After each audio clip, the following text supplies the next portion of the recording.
வாங்க.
எல்லாத்துக்கும் நான் லயன்ஸ் கிளப்லேருந்து நான் இந்த சேவை மனப்பான்மையோடு இது செஞ்சதுனால எனக்கு ரத்தத்திலே ஊறி போயிடுச்சு சேவை மனப்பான்மை.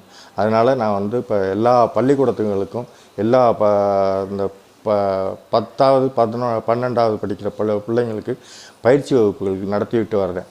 இன்றைக்கும் நடத்திக்கிட்டு இருக்கேன். இது அதில் ஒரு பங்காக இன்று நான் சில அட்வைஸ் கொடுக்கலாம்னு இருக்கிறேன்.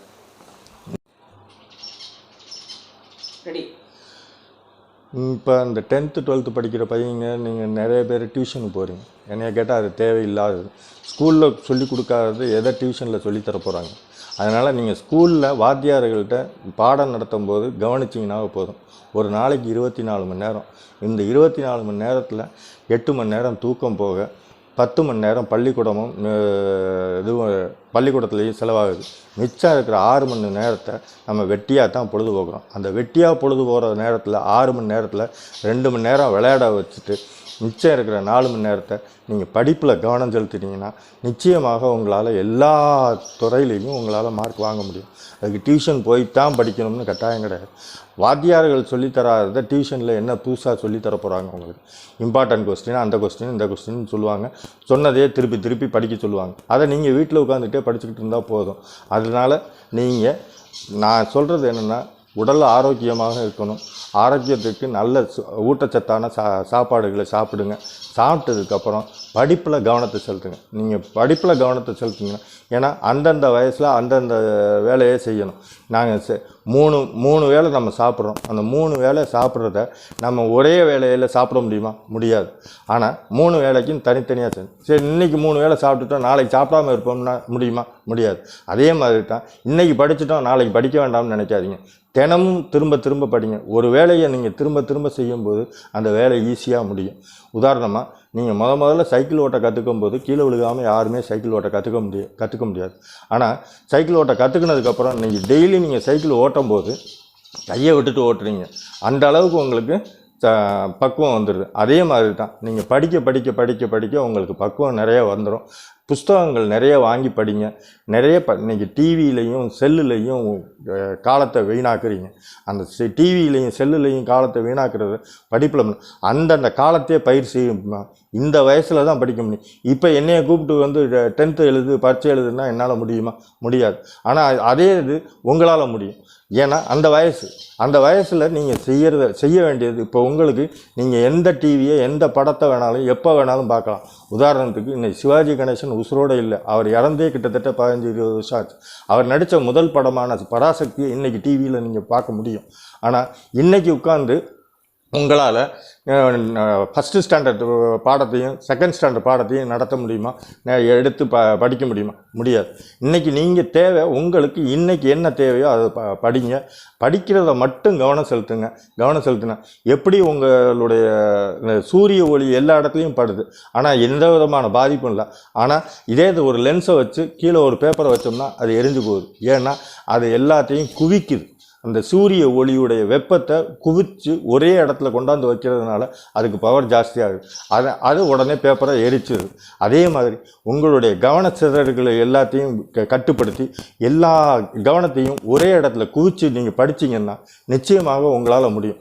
இந்த 10 மாதம் நீங்கள் படிக்க போகிறீங்க. அன்னன்னைய பாடத்தை அன்னன்னைக்கு படிச்சிட்டிங்கன்னா நிச்சயமாக உங்களால் முடியும். எல்லாருமே 80%லேருந்து 90% வாங்க முடியும். அதனால் நீங்கள் டியூஷனுக்கு போய் தான் படிக்கணும்னு கட்டாயம் கிடையாது. டியூஷனுக்கு போகிற நேரத்தில் டியூஷனில் கொடுக்குற ஹோம்ஒர்க் செய்கிறதுக்கே உங்களுக்கு நேரம் போயிடும். அப்போ நீங்கள் அன்னைக்கு படிக்க வேண்டிய பாடத்தை படிக்காமல் நீங்கள் விட்டுருவீங்க. அதனால் அன்னன்னைய பாடத்தை அன்னன்னைக்கு படிச்சிருங்க. சார் நீங்கள் கூட கேட்கலாம், சார் இன்றைக்கி பாடம் நான் படிச்சுட்டேன் சார், பரீட்சை எழுதுறது 10 மாதம் கழிச்சு, அப்போ ஞாபகம் இருக்குமான்னு.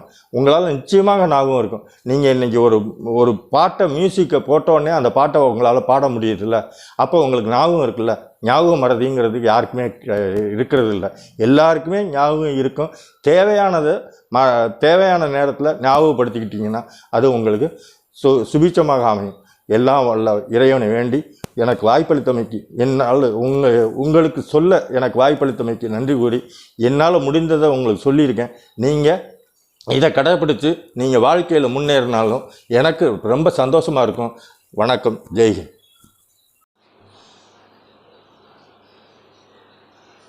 பள்ளி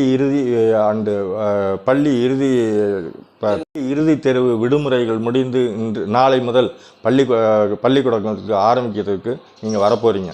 வரும்போது நீங்கள் படித்த புதிய மாணவர்களுக்கு வரவேற்பு கொடுத்து அவங்களோட நீங்கள் அட்வைஸ் பண்ணி நீங்களும் வளர்ந்து அந்த பிள்ளைகளையும் வளர்க்கணும். அந்த பிள்ளைகளுக்கு ஒற்றுமையாக இருந்து உங்களையும் வளர்த்துக்கிட்டு அந்த உங்களுடைய இன்ஸ்டிடியூஷன் அதாவது பள்ளிக்கூடத்தையும் பேரையும் காப்பாற்றுவீர்கள் என்று நம்புகிறேன்.